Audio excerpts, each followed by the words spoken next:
All right, everybody, we're in the kitchen with Jelly again, and tonight it is chicken tacos. So we're going to put that chicken and those items, or not all of them. I'm going to shake some of that in there. Not all that's going, but all of that is going. Those 2 cloves of garlic, both those cans and that jar. And then we're going to put it in the Instant Pot, 20 minutes.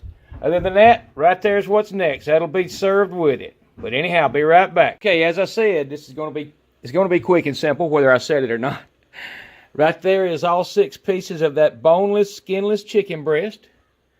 And now, all I'm going to do is dump in those ingredients with a half a lime. I didn't mention that a while ago, but as simple as that. And if you noticed a while ago, this is Rotel. It's a Mexican style with lime and cilantro. And I'm going to add a little more lime, but I think the cilantro's good. I mean, you can always add more, but both cans, anyhow. This whole jar of this, and it's actually a taco sauce, but I'm telling you, it works good. I've tried this before, and this is what works the best, seems like to me. That, the half the juice of a lime, just to add a little lime flavor, and make sure you don't drop them seeds in there. Kind of keep your fingers under it where they won't come out. And if they do, you know, it ain't no crisis, but keep your fingers under there, they won't. And then, this right here, some garlic. I just gotta find my knife. What did I do with it? Here it is. Just cut this right here off. And then I'll have to clean this out before I can do the next. But you get the idea. All we're gonna do after that is I'm going to, you know what? We're gonna do it where you can see it all, just see what I did. But I'm telling you, I'm already told you what I'm doing. But anyhow, just so you'll know, those 2 cloves of garlic, give or take, you know, ever how much you like, blah, blah, blah. You know that. Y'all know that. Anyhow, I'm going to stir that up now and just kind of give it a little spin. It's nothing, I'm telling you, people don't realize it, but when this gets under pressure and under steam, it doesn't matter how good you've mixed it. It's doing a lot more than you think. So anyhow, now we're at this step where put this on, lock it, press manual for 20 minutes. And we are there. Hit seal, of course, take that, turn that to seal. And now all we're doing, you see how fast that was, and that's all it is to it, people, and it's fantastic.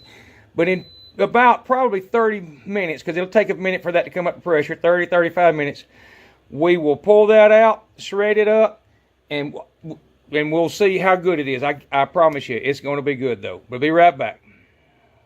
Yeah, y'all caught that, didn't you? I forgot to do this, but this is, it's simple, y'all. It's easy to fix. That's about that much of that in there. I just put it in there for some of that extra heat. That's a little bit of heat. It's not even that much heat, so it doesn't really affect it at all. But don't have to do anything. It's already set. Maybe it's not. Yes, it is. It's already set at the 20 minutes. So all we're doing now still is waiting on that to come up, and we'll go from there. All right, for the record, that took exactly 12 minutes for this to come to pressure. So 12 minutes with that amount of liquid and that amount of stuff inside there. But anyhow, 12 minutes.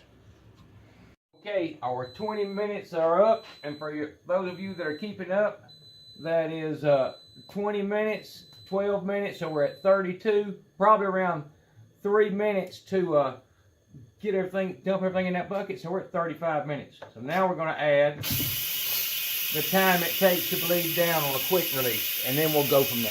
But anyhow, be right back. Okay, the pin dropped at 4 minutes. So we're going to see what we have. Let some of this steam escape, and I'll show y'all what it looks like. Now, before I even touch it, and it always is. It's a little liquidity. It has to be. It has to have a liquid, so it has some liquid to it. Anyhow, I'm going to pull those out. We're going to shred those up, and then we'll either cook that down a little bit, but most likely not. We're going to add, we'll shred it up and just going to put it on there just like it is. Put it on tacos just like that, because it's got plenty of flavor in it now. So it's going to be great, and we'll add a little bit of lettuce and maybe some shredded cheese and stuff. But anyhow, I'm gonna set this down, pull those out, and we can see how it looks when it's shredded up. But I'm gonna get some of those out, and I'll come back to you in just a second. Okay, there they are. There's all 6 breasts, and they're hot. So I have a glove that I use, but I'm telling you, they are very hot. So you either wait for them to cool, but I don't pull them as much as I do just shred them up. I mean, all you're doing is trying to make something that'll roll up in a taco, soft shell taco, or stick down into a hard shell. You know what I mean? But anyhow, you get the idea. Okay, that's about half of one of those packs. I'm just going to do this right here, and this, it gives it that Spanish Mexican flavor. So, in fact, that's not going to be enough. So I'm going to add the rest of it, and if I need it, I got a whole nother pack, but I don't think I will.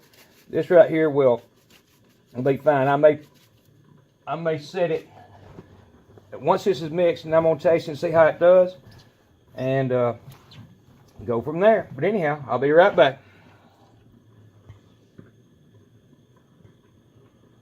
Okay, now I have added 1 pack of that taco seasoning, and 1 pack looks to be fine to me. I may add some once I get it back in the pot. But I also put that on saute, let that come to a boil. But I turned it back off because it was really getting hot, and I think it's all it needs. I'm just going to dump this right back in there and let it kind of cook for a moment with that taco seasoning, and then we'll pull it out of there, put it in here a little more liquidy. You know what I mean? Okay, there it is. Right there is how it looks with 1 pack of taco seasoning. I had debating on putting a 2nd pack, but I'm not. It tastes fine. It's perfect with 1 pack. And you can see that right there is about as good as you're going to get. And as the heat stays on, if you want it to, you can make it, less. But you know what? It doesn't need to have less liquid. It's perfect like that. As a matter of fact, I'm going to set the lid on it. I may turn the heat off, and it'll stay warm for hours and just sitting right here. And then if I do need to warm it back up, I'll press the keep warm button. And then later on, I'll put it in here and stick it in the refrigerator and have it again tomorrow. But anyhow, in the kitchen with Jelly. Y'all like and subscribe if you don't mind. Come back to see me. Have a good day.